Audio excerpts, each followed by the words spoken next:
جس کے جملے قرآن کی آیاتیں ہیں، جس کے قول فرمان اللہ کے بال ہیں، جس کی باتیں قرآن کے تذکرے ہیں، جس کی راتیں نبی کی محبت میں ہیں، جس کے جلوے اسلام کے جلووں میں ہیں، اور جس کی عظمت اسلام کی عظمت میں ہے، جس کی عمر سے اسلام کی عمر ہے، جس کے نام سے اسلام کا نام ہے، جس نے 1 2 نہیں 4 5 نہیں 11 لاکھ مربع میل پہ اسلام کو فتح کر کے نافذ کیا ہے، جس نے اپنے دور حکومت میں 22 لاکھ مربع میل پہ حکمرانی کی ہے، جس نے پولیس جیسا محکمہ بنایا ہے، جس نے زراعت والے کام کیے ہیں، جس نے ملک کو نہیں دین کو سنوارا ہے، جس نے دھرتی کو نہیں اسلام کو سنوارا ہے، جس نے طبیعت کو نہیں شریعت کو سنوارا ہے، جس نے عادت کو نہیں عبادت کو سنوارا ہے،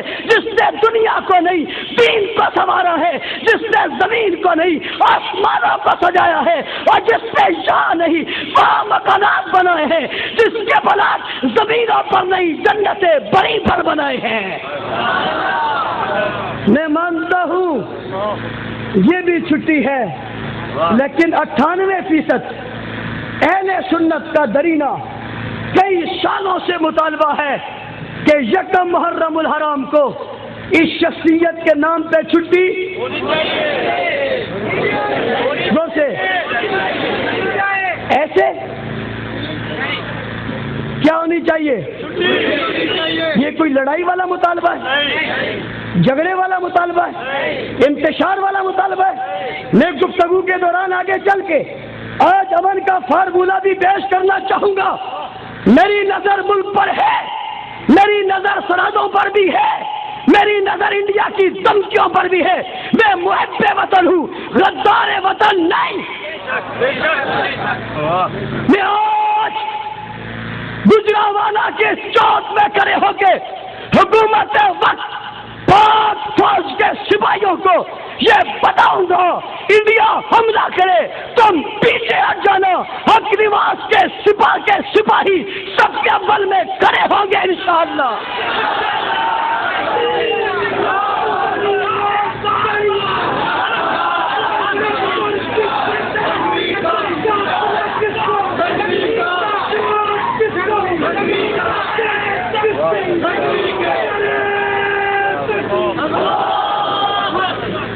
توجہ بات سمجھ میں آ رہی ہے نہیں آ رہی؟ 27 دسمبر کی چھٹی سے ہمارا ٹکراؤ ہم لڑتے نہیں ہے، لیکن 1 محرم کا مطالبہ ہمارا حق بجانب ہے یا نہیں ہے؟ زور سے میں نے کہا اگر کسی کی بات ملک کے لیے ہے تو میرے عمر کی بات دین کے لیے ہے۔ ہاں ہاں دنیا والوں، حاجیوں، بیت اللہ کا طواف کرنے والوں، طواف کرنے والے نمازیوں، بیت اللہ کی طرف منہ کر کے نماز پڑھنے والے نمازیوں، حج کرنے والے حاجیوں، طواف کرنے والے، عمرہ کرنے والے مسلمانوں، آج تو بیت اللہ کا طواف کرتا ہے، حاجی جا کر حج کرتا ہے، صفا مروہ کے چکر لگاتا ہے، کون سا بیت اللہ جس کے دروازے کو اگر کسی نے سب سے پہلے کھول کر رب کی عبادت کے لیے نبی کی نبوت کی قیادت میں کھڑے ہو کر نماز پڑھوائی تھی تو وہ عمر تھا۔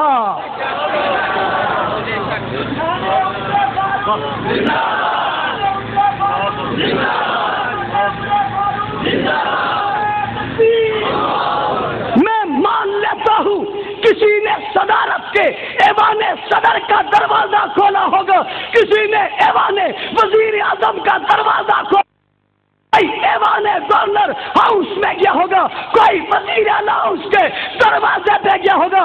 عمر تو کہاں گیا ہے؟ عمر نے کہا پہلے میں نبوت کے دروازے پہ آیا، پھر نبوت کو لے کر میں خدا کے دروازے پہ گیا ہوں۔ عمر نے کہہ دیا یوں اکیلا کیسے جاؤں، یوں اکیلا کیسے جاؤں، چلو نا سفارشی کو ساتھ لے کر جاؤں۔